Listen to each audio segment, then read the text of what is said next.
All right, Carl Azuz. Absolutely a pleasure to have you on today. Thank you for coming on, my friend. I'm excited to be able to talk with you. This is an exciting time for us. All right. So, you mean, how long were you on CNN 10 for? I guess to start off, how Uh, did you get into that, y- and how long were you on it for? CNN recruited me after I Hmm. graduated college. In fact, they recruited me before I graduated college.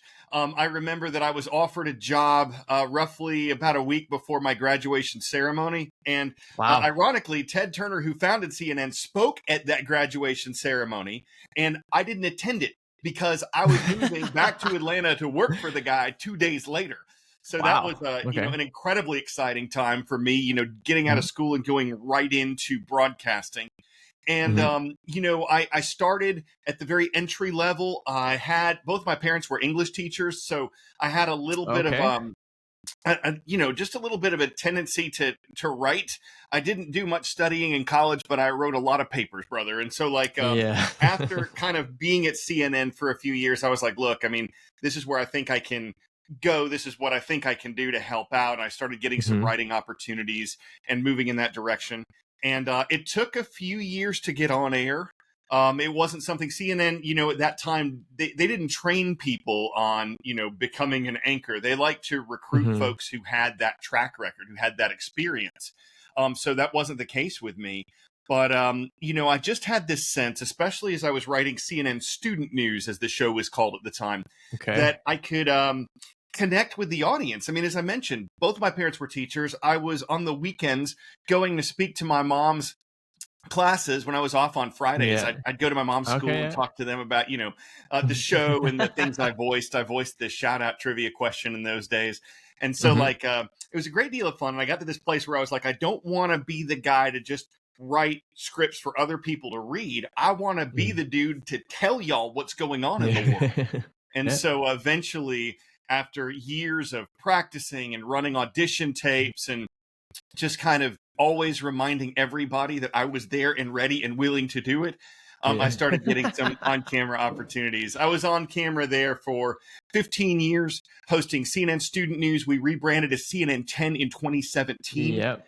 And Okay. I'd also done some reporting on HLN and on domestic, on News Source, their different affiliates. So Hmm. had a lot of opportunities there. Left the company in fall of 2022 and launched the new show, The World from A to Z, in the fall of 2023. Yeah, because I hear you're very known for your puns, and Yeah. even as I was kind of getting ready for this today and looking through it, I was like, oh, the world from A to Z, like that just kind of like wraps it up. And I realized literally your last name is A to Z, and I was like, that is incredible. I was like, I know that wasn't an accident. No, it wasn't, but it is fun to me to hear from people because when I started anchoring the show, I would say, this is the world from A to Z. I'm Carl Azuz, hence the A and the Z. And it's fun to me because sometimes people will be watching for like 7, 8 months and they'll be like, Yeah. oh my gosh, Oh. the A and the Z, dude. And I'm just like, right on. So that's fun for me to hear folks. Like some people, like they get it right away. And sometimes it takes a little while, and I don't care. I'm happy no matter what. So, I mean, it's a fun show. I love being able to play off of that. I'm Yeah. glad I didn't I love take it. on some stage name when I started anchoring, as many people I know would I do. know. And But honestly, like the naming process, I thought like even for myself for Mr. Clark After Dark, I mean, I yeah, thought I was like, oh, like I do like a teacher show kind of after school, like it rhymes with my last name, and then all of a sudden people are like, what are you, some kind of porn star or something? I'm like, no, it just rhymes oh, with my name, like be cool. I'm like, so I guess that's not it's the connotation I'm trying to put out there by any means. So no, still classroom appropriate, just yes, after yes, school hours. I yeah, totally. yeah, Well, I mean, but if your name were like, Mr. Cool After School, that might have been more convenient. yeah, But I like Clark After Dark. I yeah. think it's working for you. I think so too. But anyway, so like if you can share for whatever you can share, I guess like because CNN 10 is still going on. So Yes. like you leave the company. So I guess was there like a creative like disagreement? Was there a direction you kind of wanted to go with this new show? Like you mentioned earlier when we were chatting about like new segments. I guess like what can you share on that? Well, I mean, the company said I left due to a personal decision, and Okay. there's some truth to that. I loved what Mhm. I did. I loved the audience. I loved the people I worked with, and I definitely wanted to continue hosting a show for students. And so, when it was clear that we couldn't go any farther with CNN, I immediately wanted to start looking for my next step. Now, there aren't a lot of news shows centered on students that are being broadcast in the country. I remember Channel One was a player in that game until probably 2018, if I remember right. But there aren't just a lot of news shows for students. And so it's very much a niche, something that I love to do, something that I wanted to continue to do. And so I'm grateful that while I was off air, and after I'd left CNN, I had some freelance opportunities. I did some weekly feature reports on YouTube and some other platforms. But I was really excited when I was contacted to launch a new show, independent media. So we're not affiliated with a major news network like CNN, NBC, ABC, Fox, MSNBC, and none of those folks. But we're able to have a strictly nonpartisan newscast. And so I'm grateful for that, because I think it's so important, especially for students, to get first the truth, the facts laid out, and then to hear different perspectives on those without me taking a side or judging a side. And so that's something that I'm really grateful to be able to do in the world from A to Z. And so, like, even like when I'm teaching up in Canada, I'm not sure how they teach social studies. I know it's very different in all 50 of your states, and we do it from province to province as well. We differ. But like from a Canadian perspective, it's kind of in your mind as CNN is left wing, Fox News is right wing. That's kind of the classic. I mean, in the US as well. Like in working for CNN, was there ever like a reputation challenge that you kind of had to like actively think about while kind of putting together your segments? I see that smirk. It's an excellent question. I think that we had a lot of when I was writing and hosting the show, and a lot of people don't know that I did both the writing and the hosting for CNN 10 those years. We had a lot of editorial latitude. We didn't have a great deal of pressure to tell a story one way or another. But they're always, and in any network, you're going to find stories or topics that a network likes to major on, or themes, or for this month we're going to spotlight this. And so sometimes being part of a network, we'd be encouraged to air segments or talk about different topics and that sort of thing. And so one thing I love about the freedom of being part of independent media now is that it's wide open. I mean, obviously we want to cover the news of the day. We don't want to avoid any major topics, but we want to present them in as family friendly a way as we can.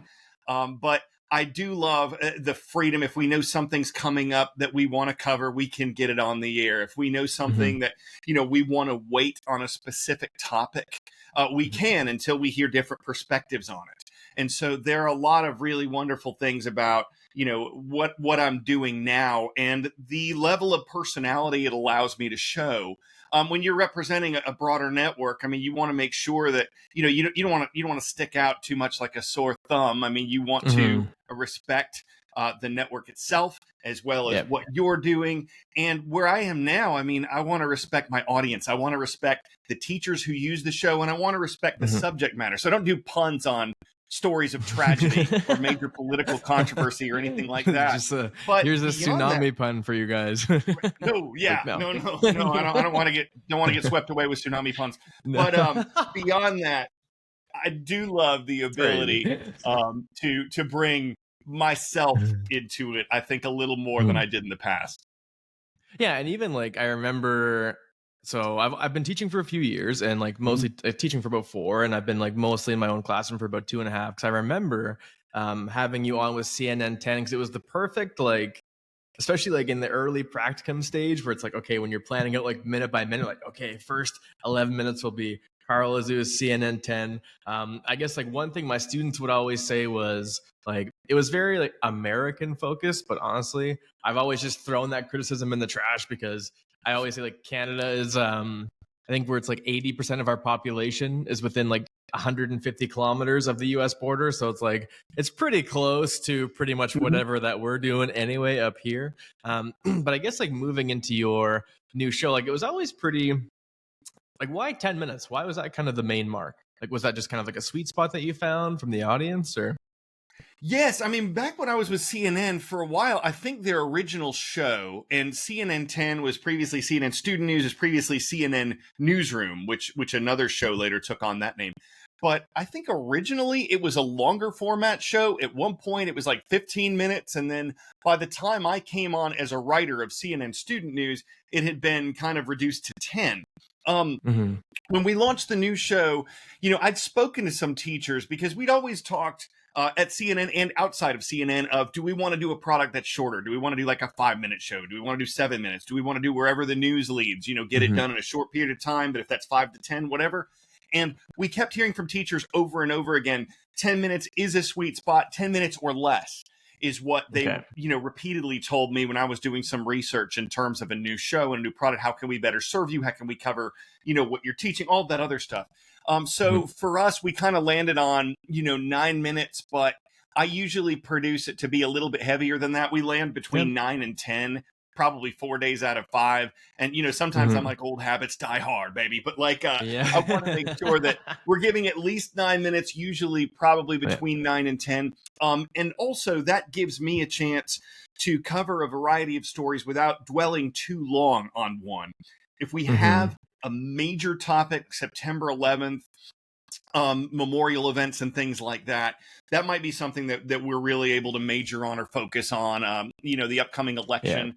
I think that election or the day after election day, hopefully, if we have Yeah. results, we'll spend a little more time on that. But barring major stories like that, what I like is covering a variety of topics in roughly 2 minutes or less. That's my own attention span for news, and it also it keeps the show moving, I think. And knowing that Mhm. we have that limit, it keeps me trying. It keeps the creative juices flowing, I should say. To Yeah. what can we cover? How can we get in trivia? How can we get in history? How can we get in elements that are valuable to educators and something Mhm. students and even random viewers can learn from? That kind of time block really works well for me in the way I produce anyway. 100%. And like, I think when you're doing it every day too, like, I mean, you're Mhm. pretty much around an hour a week. So that's going to be like difficult to produce for anything kind of no matter what. Mhm. I was even just thinking like one of the main things that like I kind of start my semester, because I taught grade 11 and 12 social studies where I was before. Great. And it was Yeah. mostly like our first week was like I have this like long, boring critical thinking document that I shrunk down and tried to like bold the important parts, etc. But I Yeah. guess that's kind of the double-edged sword of you're trying to instill critical thinking in your students. You're trying to get them to go deep into topics, but then it's like, here's everything in the entire world in 10 minutes. So I guess how do you kind of negotiate that in your own like writing? Well, for one thing, we have the 5 shows throughout the week, and it's not Mhm. it's designed with the hope that teachers, if they have it in their schedules, will use it daily. So, I'm Okay. not going to. We have done a couple series, I think, in the past on the world from A to Z. But one thing that I keep in mind is, first off, we have an audience whose attention span is not maybe as well suited to a program like 60 minutes as it Yeah, is going to be to a that's fair. program that's like 9 Mhm. minutes. So for one thing, we know Mhm. teachers have limited time. We know many students like me have limited attention spans. And so for Mhm. me, what I'm looking at is, what are the nuts and bolts? I mean, Mhm. with the world from A to Z, we wanted it to be very international. We have a lot of maps. We cover stories from all over the place. Usually the first thing you hear before you even see my big ugly mug yapping at you is something from oftentimes another place. And Mhm. sometimes it's a slice of life, sometimes it's a bit of culture. But we want, first of all, to try to get people's attention right out of the gate. And we want to portray, what's happening all around, not just, the political headline of the day, or, if there's Mhm. some great catastrophe going on somewhere. We want to give students a sense of there is a breadth to news that Mhm. sometimes I think on any of the major networks you might not get if they're using the whole segment on politics. Mhm. Yeah. So those are things I keep in mind. And as far as writing goes, it's very, there's a lot of distilling in the process. Mhm. So we find out what's going on, and I'm like, what does a student need to know, or any viewer need to know, if they're not watching the news every single day, if they're not up on the war in Ukraine or the war in the Middle East, what do they need to know to understand what's happening and why it's important, why it's making headlines around the world? So Mhm. trying to distill that to quick, digestible, hopefully digestible facts, and then to bring in some different perspectives on it. It's very much a 101 style show. It's not going to go into the depth of the evening newscasts or a Yes. Yeah. Yeah. newspaper if folks Mhm. are reading those by chance. But that said, I mean, we want to give them the tools to understand what's going on, why it's important, and also hopefully some different perspectives without me trying to highlight one or another or to give my own. But bring them some different perspectives so that they can think critically. If the show could Mhm. be a jumping off point for a classroom discussion, we are nailing it. I want that to Mhm. really be something that teachers can rely on for as a jumping off point, and also Yeah. hopefully provide perspectives that students can share and feel comfortable discussing without kind of Yep. being at each other's throats about you're on this side, I'm on that side. I'd rather have, people be able to have a conversation and say, look, I don't see it your way, but given the tidbit I heard on the world from A to Z, and given the different perspective that you have, I see where you're coming from. And if we can Mhm. foster some of those civil discussions and understanding, we're doing what we need to do.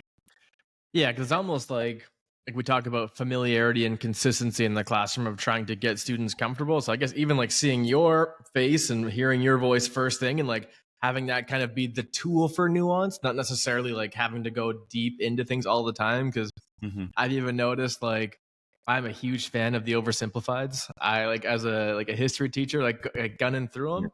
But I find like minute 11 or 12, it's Mm-hmm. like people we have like a university stream and like it's like a college stream. I don't really know how it's like -1 and -2. It's super archaic in terms of like its like overall makeup, I think. But students that were in my -2 stream classes, they would always refer to my oversimplifieds as nap time. So Oh I no! tried, Oh, that's horrible. I know, and they're so good. And I always would be like, oh guys, like just give it a chance. I promise it's good. But yeah, I find like using it as a tool, but honestly, stupid obvious question for you. How would you define critical thinking, and like what did you mean by tools? Because that's actually what I use, and like those are words that I use specifically in my intro documents. I just want to hear like what your Sure. thought is on that. Well, for me, especially now with the U.S. being as ideologically and politically divided as it is now, and folks kind of planting their flag in different camps and saying, "I must believe everything on this side, and if you Mhm. on the other side, you're the enemy." And Yeah. so, look, in the media, we don't work for private corporations like Apple. We don't work for the US government. We are independent as media, and we want Mhm. to give students the sense that look, this is what different organizations have to say about it, but that's not always the whole picture.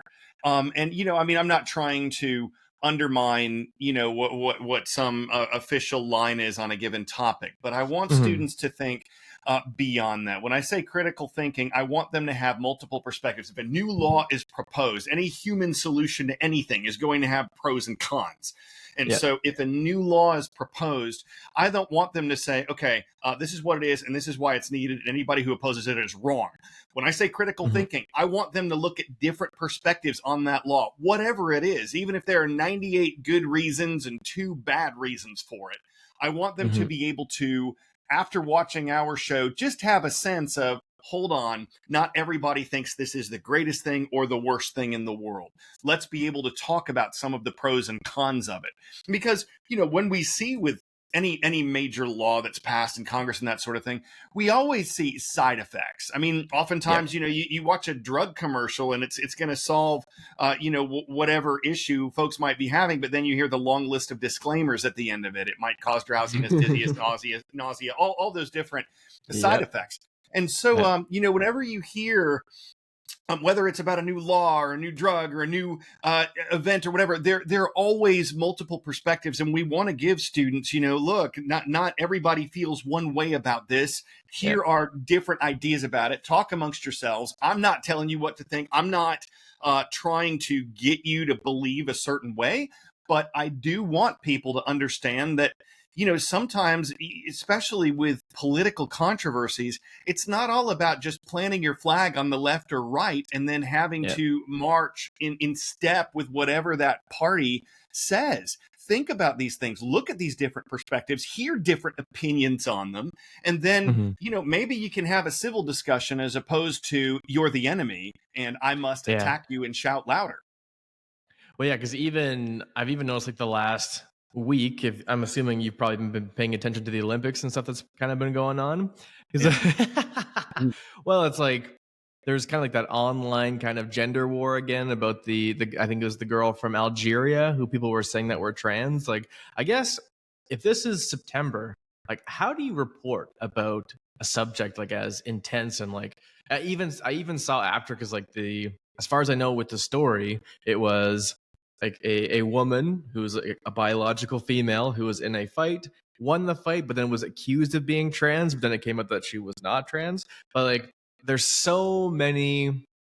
Like it's like you're walking through a minefield on almost as you're like trying to figure out how to distill, like you were saying, and like report that. But I guess what's your like you get that story? What's your approach, especially to relaying it to high school students who are going to be even more potentially reactive?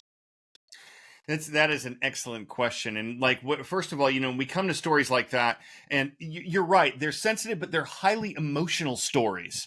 And Yeah. that is an intense challenge for us with stories that are Mhm. very reactive, very emotional, because a lot of times, the different sources you're using to report from are reporting through their own emotion. Sometimes, in politics, it's blue or red tinted glasses. Yeah. And so, for us, one thing I have to be careful of is we want to telegraph to teachers who are the gatekeepers. Teachers are the reason Mhm. students see our show in most cases, though some Mhm. watch on Yeah. their own, but most of the time it's students watching in a classroom. So we want to telegraph to them, look, we are covering a very controversial topic today. I want to kind of lay it out. If it's a subject that's so sensitive that needs a warning, we might just say, teachers, we always encourage you to preview the show, but especially today Yeah. because we're covering the sensitive topic of transgender issues or abortion or whatever it might be that's Mhm. very, very emotional and very sensitive and controversial. Then what I'd want to do is talk about, okay, what is exactly happening? What is stirring controversy? Talk a little Mhm. bit about why. Try to give perspective. So, Mhm. if we're talking about an issue that affects what percentage of people, can I bring that in? Can I give that in a sense that, this might be something that's happening in your own community? It might be something that's not happening in your own community. This is why it's being talked about internationally, and Mhm. try to give just some stats and facts surrounding the issue to kind of set it up, let them know exactly what's going on, and then maybe get into some of the different perspectives on it. But I always say in a way that doesn't judge those perspectives. So I don't want to Mhm. have highly inflammatory opinions. I don't mind having opinions of other people on the Mhm. show, but they have to be balanced. And I don't want something that's going to use, I don't want something that's going to savage the other side. I don't want to have something that's Mhm. going to use, language that's inappropriate for a classroom. And so we kind Mhm. of glean those different perspectives and then present them, and then, maybe advance the story. Maybe say, so this is what's happening next. This is what people are watching for. This is the next chapter, whatever, and move beyond it. And I would hope Mhm. that through that sort of approach, that teachers would be able to pause it and say, let's talk about this, or to keep it playing and say, no, that covers it. Let's move on to something else. But you're Yeah. right. I mean, it is, we do have to be respectful of our audience. We have to be respectful of the story itself, especially if, God forbid, there's some catastrophe and there are a lot of people dead. We Mhm. don't want to be irreverent. We have to, we want to cover it. We don't want to shy away from topics, whether they're sensitive or Mhm. tragic or whatever, but we don't want to cover them in such a way that leaves people in tears or leaves people yelling or fighting or highly emotional. We want to just kind of, Mhm. these are the facts. This is what's going on. This is why it matters. There are some different perspectives on this. You can either talk amongst yourselves or keep watching. Totally agree. And like honestly, I 'cause even as you were talking there, so I even Hmm. thought to myself, like when students will ask me my opinion or Hmm. like my Yes. perspective, I think is a better word that I like to use. Hmm. I think I probably come across as just annoying because I'm always like, you know what, man, I have no idea. Because I'm like, I never I find like the more and more like you go through like your degrees and like you're constantly challenging yourself to the point where it's like, I just know if I put a perspective out there, I'm going to be wrong some way in terms of like sticking to your guns on the spot as you're being asked in the moment. It's like, it's so much more difficult, I guess, to answer in that way. Mhm. But even as you start to like come through crafting those segments, I guess like what is your, as I was kind of preparing this, I thought about a project that I did when I was in university, and it was like a web analysis project. And the Mhm. web analysis project was kind of learning like the difference of like .com versus .org and looking at commercialization and advertising on certain Mhm. platforms. And I guess it's like the more the point from the professor I got was the more advertising and generic it is, the more it's not like a nuanced thing because it's meant for a general audience. So Hmm. it was kind of a good project, kind of just noticing those things about websites that I kind of really didn't notice before. But one of the things I kind of took away, because that was in 2016. Like I always say, I got into history and politics before Trump was elected, so before it was cool. And so now I'm like, one of the main things I took away was pretty much anything that was like .org was essentially nonprofit. And this is kind Mhm. of the things that I kind of relay to the students still as we're going through. And then anything that was like .com was obviously like commercial. And that news segments were basically our bread and butter when it came to credible sources. But now it's kind of the point I brought up earlier about how CNN is kind of like the left wing, and Fox is the right wing, is like your conventional split. I guess as a teacher, if you have just some advice, like how do you show meaningfully what quality sources are to your students? Because like where would you find your sources, I guess, is where I'm going with it. Well, first off, I commend you. I mean, for one thing, I think that the fact that you're not offering an opinion and you're not going in there with this is how it needs to be and that sort of thing. That you're sensitive to the fact that your students might have different perspectives on it. I think Mhm. that right out of the gate, not offering an opinion of your own or telling students it's my way or the highway, I think it Mhm. fosters good Oh yeah. discussion. It makes them more comfortable. Mhm. And we'd heard this from teachers who were like, we want our students to feel like they can converse, whether regardless of what their opinion is, even if 27 kids feel one way and 2 feel the other, to let them kind of talk about it in a civil way. And I think that from Mhm. what you told me, I mean, it sounds like you're fostering that sort of environment out of the gate. Yeah, But well, that's definitely the goal. Definitely. yes, yeah, I mean, it's, as far as advice goes for teachers and students when it comes to media literacy, I would always tell folks, and we don't do this on the World from A to Z, don't have just one source of information ever. Yes. Yeah. No. There are too many different competing voices out there, and many of them are on social media. And every once in a while, you'll come across somebody on TikTok who really has the makings and the skill of a good solid reporter and is giving you good information. But many times, Mhm. TikTok and Instagram, it's somebody who's just kind of spouting off an opinion, and they Mhm. haven't done the research, or they're not looking into different sides. They're not having a critical argument. They're just Yeah. telling you why you need to feel some way. And, you Mhm. think of especially how influential that could be. One bird changes direction and the whole flock does. I Well, think their that's emotion is dangerous. talking, not their intellect, which is honestly Exactly. like the most like dangerous, not like dangerous in some ways, but it's like you're trying to get them to realize that. Because honestly, I always, I guess the way I kind of crafted, there's like have you ever heard of terror management theory before? Mm-mm. Mm-mm. So it's like Ernest Becker. I guess he was like a philosopher for like, um, the main point is one of my old professors told me was basically the reason that we even like, why do we react emotionally when people disagree with us on like a belief? Like, why does that need to be a big deal? But it's basically challenging like a survival instinct of like you've believed this certain thing your entire life and it's brought you to this point. So it's actually almost threatening your death is kind of the theory behind it. You know what I mean? It's kind of like if it's threatening your entire way of being, in a sense, Mhm. that was his rationale, I guess. But I always introduce that after we talk about something controversial. Because, Mhm. like, and this might be, so I guess my perspective, I guess I'm offering it here, is that like the classroom is almost like basic training for when you go out into the world and when you have these discussions at a bar or a restaurant or with your family. So I kind of want the students to get a little bit pissed off. Like, not like crazy mad where they're like, well, I don't want them like swinging fists, which is, it's gotten close to that. But no, it's like, I want them to recognize how they react. So then when I Mhm. bring up these like ideas of why we react, I'm like, remember when we had this conversation? I don't like point Mhm. anyone out, but like everyone's going to remember because your classroom develops this culture of its own. So it's always like, oh, rather than just hearing it and hearing me yap, as I know familiar with, like you're just yapping all the time and you don't even know if they're listening or not, but you're just going to keep doing it anyway. So I find that I tried to do that a bit, but Yes. so yeah. So I guess my next question would be Yeah. of trying to, let's just say I watch a video of you with my class. Mhm. Because again, I'm going to be like, you have to be skeptical of him. No, but like we're talking about trying to instill nuance. I guess what is the difference between critical thinking and just being generally skeptical? Well, I think in some senses, critical thinking is being able to analyze the different sides of an argument. One of the hardest assignments I had in college was a position paper, and our teacher was like, you have to pick a controversy, the death penalty, and write a paper arguing all one side of it.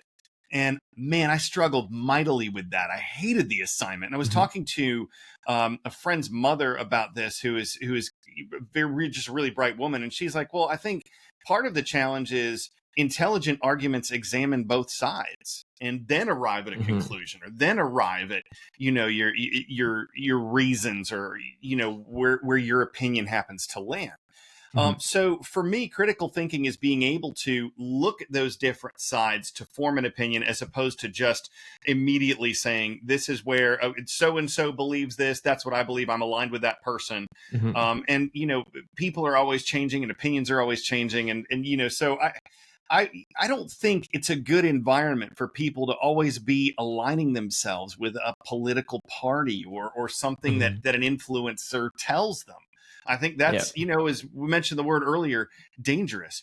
But you were asking me to contrast critical thinking with what was the other topic you mentioned? Well, because I guess people kind of confuse critical thinking with just like disagreeing with everything. So it's Oh, like the being difference skeptical. of, well, Yeah, yeah, the difference of just being skeptical versus actually like developing a coherent, developed thought, right? yeah. I think one thing can lead to the other. I think, if you come Hmm. into, especially in mass media, I think it Hmm. is important to have a skepticism. I don't mean to come in with I'm not going to believe anything this person tells me. I don't mean that at all. Hmm.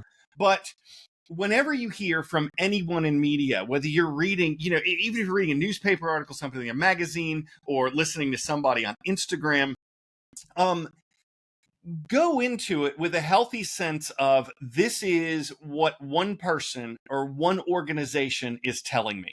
Who is this Hmm. person or organization? Does their editorial board typically endorse one party over another? Do their newscasts reflect the interest of one side of the political aisle over the other? So I think it's important to go in with at least that measure of skepticism, to say, A, who's talking to me? B, do they have a political position? Do they have a mission, like my show, to be nonpartisan? And then say, okay, are they being nonpartisan? To take that skepticism and take the information they've heard out of the gate, and then apply it to critical thinking, to say, all right, this is Hmm. what I heard on A to Z. Did I hear multiple perspectives? Did Carl seem to take a side? Did they give more time to Republicans or Democrats when they were talking about the different reasons for that party's argument, or whatever it is? Hmm. I would love for all of those things to combine. And I think that, the more students do that, the more news consumers do that, and the more they get their news and information from different Hmm. sources, the better off they'll be. Because I mentioned earlier, I mean, like, many organizations, it's not pointing the finger at any one, but many of them are Hmm. writing through blue or red tinted glasses, especially now. Yeah. Journalism didn't used to be like that. Hmm. But nowadays, I mean, it is increasingly tainted by political or social societal leanings. So I want folks to get multiple perspectives, but hopefully multiple perspectives from different sources that have different political leanings, and Yeah. then first to be able to use those to glean the facts, and then to be able to use those to think critically about a given topic. That's what we do. And I mean, Hmm. people ask me all the time, well, what sources are you using? And I'm like, Hmm. in a given day, I mean, like, I think just about every single day, I'm looking at the Associated Press, Agence Yep. Free Press. I'm looking at CNN. I'm looking sometimes at let me see, Reuters news agency, Yep. Fox. I mean, it's not Yeah. we're not aligned with one of these groups. We're not working for one of these groups, but we're able to use all of these sources to glean the facts from, and that helps me hopefully tell a well-rounded story, even though that story might be like a minute 45. So I always encourage people to do that as well. I think that could help foster understanding and help people also just get a sense of, look, there's no one company or reporter or influencer who's going to get everything right all the time.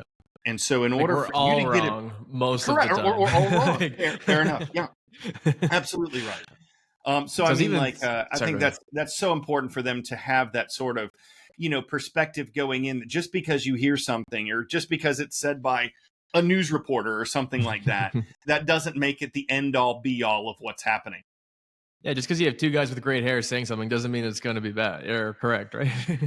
Right. I mean, but I was even wondering too, like, that's kind of what I always teach them. It's like, even though Fox News might have like this super far right thing on gun control, it's like you still might be able to, like you said, glean the facts of something they're discussing within that, and then you can take out and make part of a larger argument, and therefore you would be citing that source. Like, it doesn't need to necessarily be like, I think the word you said, like, of distilling it, I think is the. But then that takes time, and people are like, I don't want to do that. So I guess that's kind of the whole thing. But so both your parents are teachers. You decide to go not into teaching, but you're kind of in a teaching lane. I guess, like, how did you kind of figure out this lane for yourself anyway? Because you seemed like journalism, that kind of seemed to be your lane. Did you ever consider teaching? Because it kind of went that way? No. What was weird was when I was a kid, I was like pilot or dentist. When I was in college, I was thinking film school or the Navy. I was looking at very, very vastly different career paths. But the fact that both my parents were English teachers in particular at one point, it helped me write those papers to get through college. It helped me be able to, get a bunch of information and hopefully craft it in a coherent and cohesive way to communicate with people. And so, when I was, I loved communication and always gravitated toward mass communications because I love the idea of working on a specific project that many people could see. So obviously in film and movies and that sort of thing, you spend 6 months shooting something and another 4 to 6 months editing it and producing and all this stuff. And then suddenly millions of people see that. And one thing that appealed to me about mass communications at the University of Georgia, where I attended, was they had a telecommunications arts production major that allowed me to do everything behind the scenes and even get in front of the camera a little bit, though I didn't, major in journalism or news reporting as they had a major at the time. But I love the idea of working on different stories, telling through the video medium that many, many people in far-flung places could be able to see and consume. And so that just kind of appealed to me about communications. A lot of people who attended with me in those days, we were all like, we're going to make movies. And, we weren't in Hollywood and we weren't related to Francis Ford Coppola. So that's kind of a hard industry to break into. But media is a huge industry. It's even bigger now because there's so many more online offerings and outlets and opportunities. So I was really glad to be able to come out of college and immediately enter mass communications. And, I got bit by the bug. But no, it wasn't something in my career plan as a kid. It wasn't something where I was like, I'm not going into teaching, but I'm going to go into video teaching. It wasn't something conscious or planned out.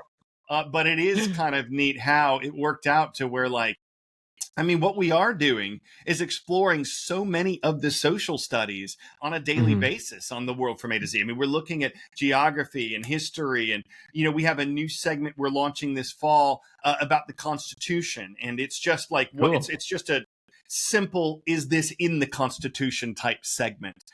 So it's, if we get into the different interpretations, obviously that'll like a true Republican. No, I'm just kidding. No, see, that's what I'm not trying to lean one side or another. No, I appreciate that, but the joke, Second Amendment's getting his own show. Yeah, I'm again, I don't want to be seen as left or right, because the only way folks are going to trust me is if they don't see that. The moment like people think, oh well, Carl's leaning left, Carl's leaning right. Yeah. You I'm already lose intrigued because I think that's, if anything, like, well, I guess in the spirit of people trying to sound nuanced or be nuanced, they'll just throw the Constitution out there. Like this vague word of like, oh, it's in the Constitution, but it's point number 8, and it's like, so having that kind of a segment is very valuable. That's exactly what we want to do. I mean, just out of the gate, for one thing, you know, I had one teacher, a social studies teacher from Kansas, advise me. She said, look, make it obscure. Like if you're talking about what's in the Constitution or what phrase or where it appears or whatever, she's like, make it hard, essentially. So we have to go look it up. And I'm like, solid. I love that. I mean, even when it comes to trivia, I'd rather it be hard and have you learn from it than something you immediately know the answer. What's the capital of the United States? I mean, like, I don't want something to be like so quick that people immediately know the answer to. You know, certainly in this case, again, it's if we bring in different perspectives, they will be balanced. I'm not going to pick a side or try to use the Constitution as, you know, anything other than to inform people about it. I don't want to be an influencer. I want to be an informer. And the segment is going to be used when relevant to the story. It could be something of, you know, what's the minimum age for a president? Or it could be something of this phrase appears in this amendment, true or false. But, you know, it's important to us to do it in a way that we're not trying to shade the Constitution to suit a political narrative or use it to support a political narrative. We're just trying to, this is what's in it, or this is what it says. And if it's relevant to a story is when we'll use it. Absolutely. And because it's interesting that you say that, because I had a professor on earlier this year, and she's a professor of education down in Florida. And we were kind of talking because, so I guess the preface of this conversation was students will ask me like, Mr. Clark, this like social studies is stupid. Why do I need this? And I'd say like my whole career so far has been a calibrating my defense to that statement. I find it always differs, in the moment. But what struck me, and I found what's actually stuck with my students, is that we were having the conversation that she said a lot of states, and I don't even want to get into like the political part of it, but there are several states in the US that are kind of gradually removing social studies from their elementary curriculums, and they're gradually like bringing it down to maybe a half an hour a week or something like that, because you're starting to see, again, with like the post-COVID kind of education lane, is that like literacy and numeracy are the main kind of goals, right? And standardized testing is kind of based around the literacy and numeracy.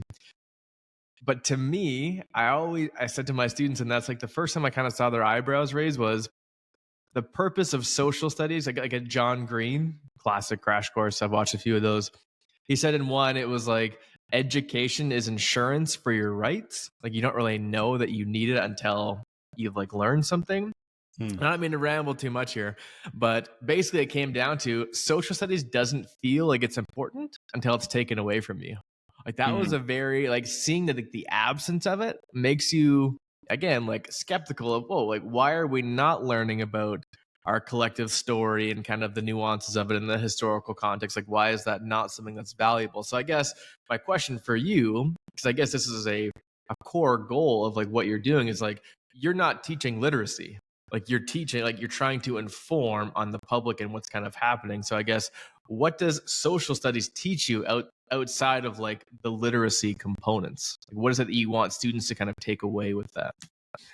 Well, we want them to learn more about the world around them. And I mean, the social studies themselves encompass so much. I mean, you're looking at civics and current events and geography and, you know, so many different elements that go into that.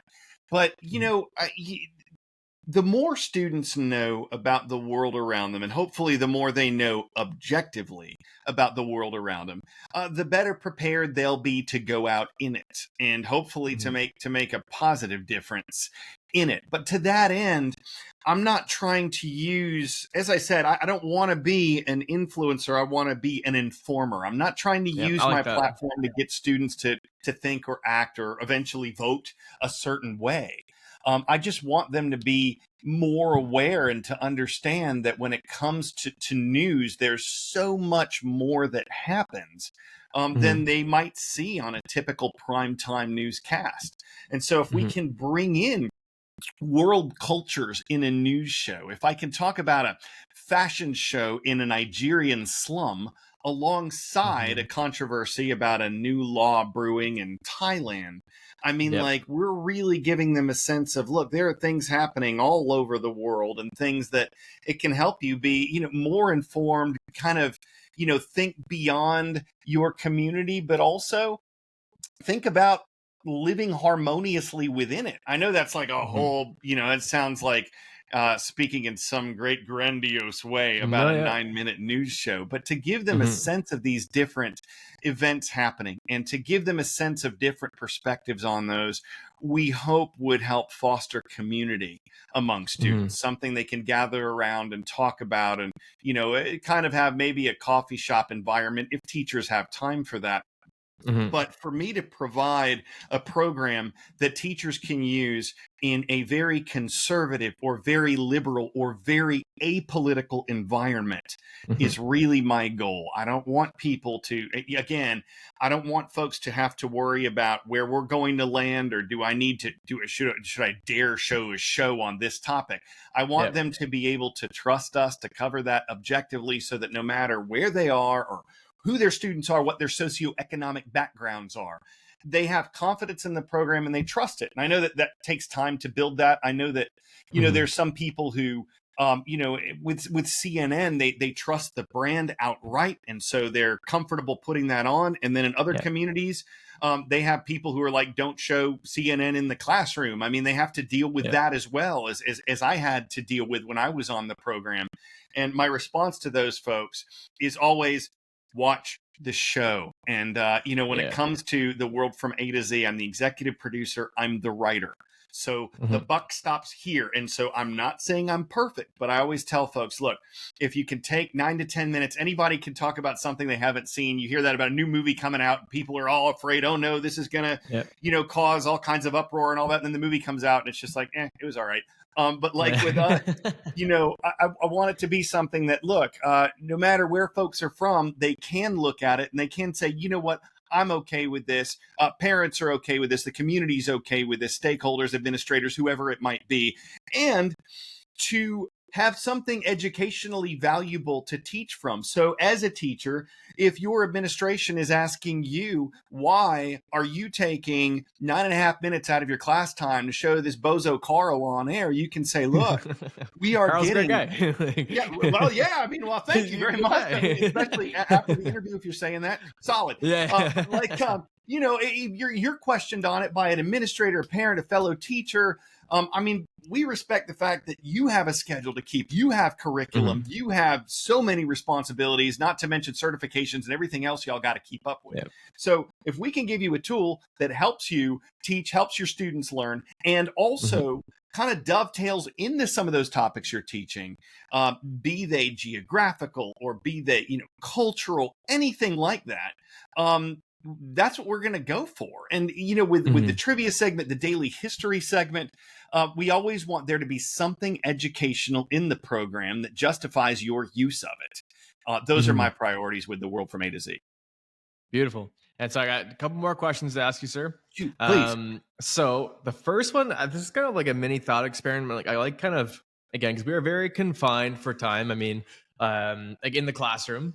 So if you had like 1 week, because like sometimes we do like a media literacy, like an assignment or a project, or if you had to design, or what components of a project would you include that as like mandatory in like a media literacy project or lesson or something? I mean, being a news guy, the first thing I would do is have students look at how different media organizations are covering the same topic. And I think, from that, or the people they quote, or the elements they highlight, if you have that from different news organizations, it can teach you a lot. And I think the flip side of that coin would be having students look at what the different organizations cover on a slow news day. because when there's not one big Good central idea. breaking story, I do this myself. It's just fascinating to look at the different news sites, ABC, CBS, if you go to the BBC, if you go to ABC in Australia, but look at what the different news sites prioritize on a slow news day. That can tell you a lot about the network and the topics it wants to talk about.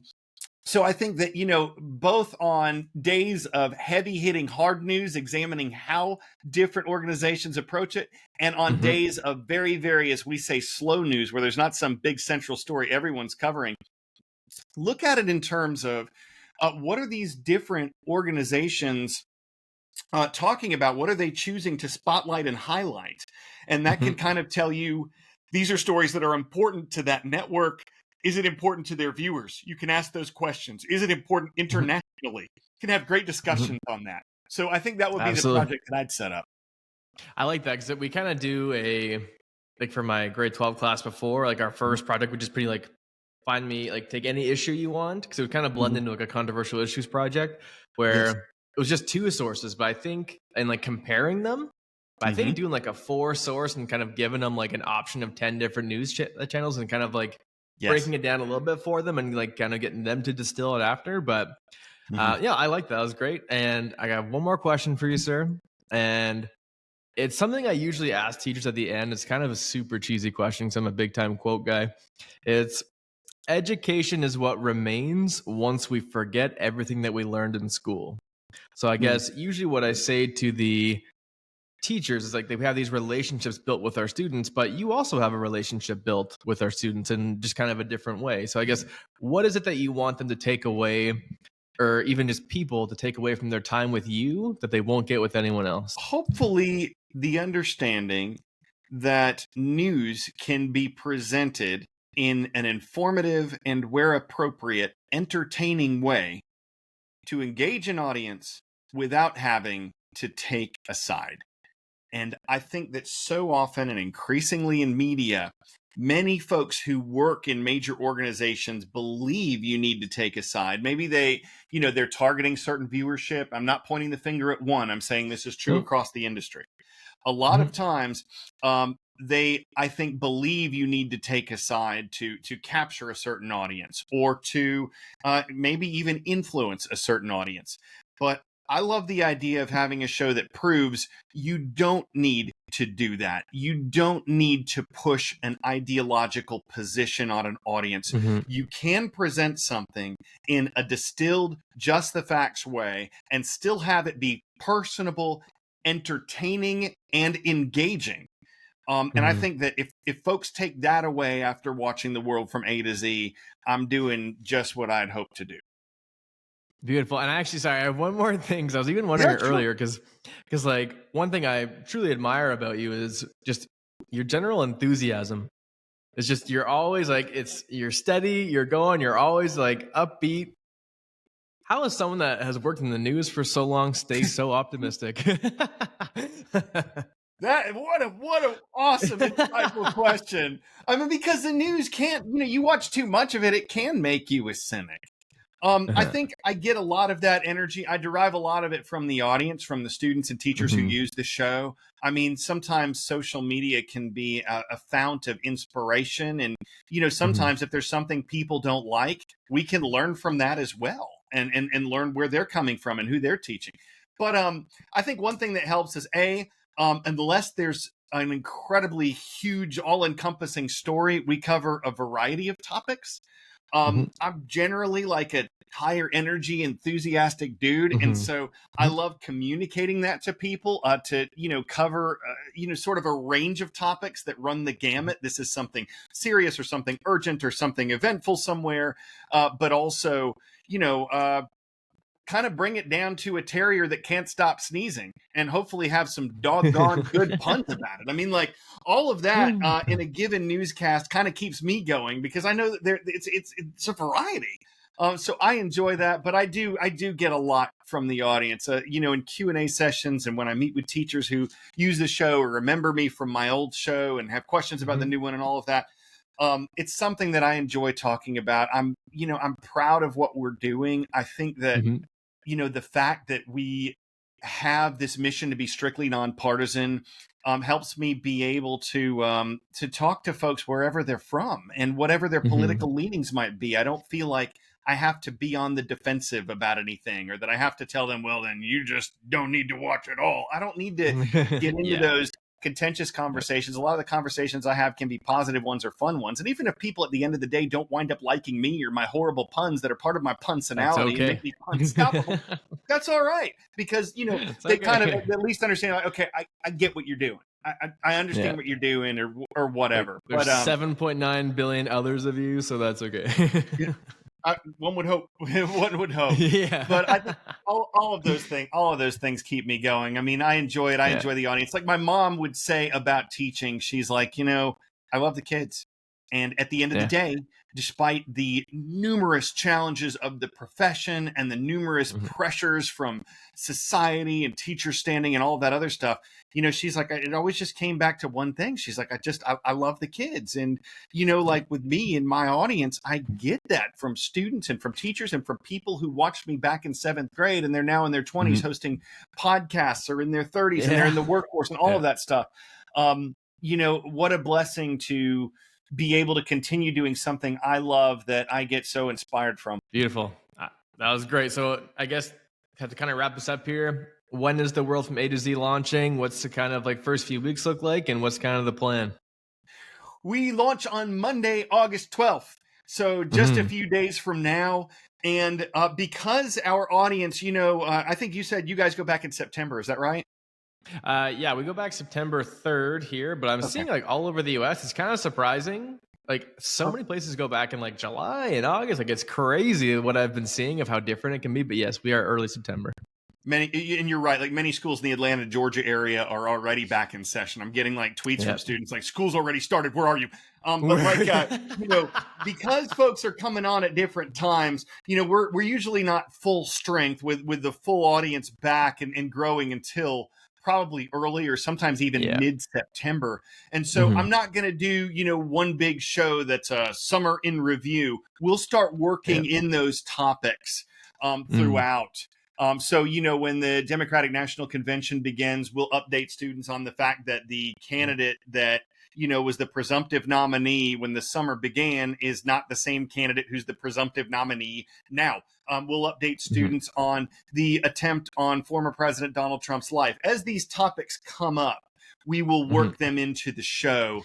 But, I think my plan right now is, obviously resume international events coverage right out of the gate and gradually bring folks up to speed, but not have one show that says, here's what you missed, because if, only a fraction of our audience is back next Monday, I wouldn't want, the other folks who come online to be like, well, they didn't cover this at all. And go back and watch Monday the 12th show. I don't want that. We'll work it in, and hopefully if we have to even repeat certain bits of information, give folks the foundation they need to understand what's going on. Beautiful. Carl Azuz, thank you very much for coming on today, sir. Hey, thanks for having me so much on Clark After Dark. It has been a pleasure talking to you today. I love it. I love it. So thank you, man. Thank you for all you're doing.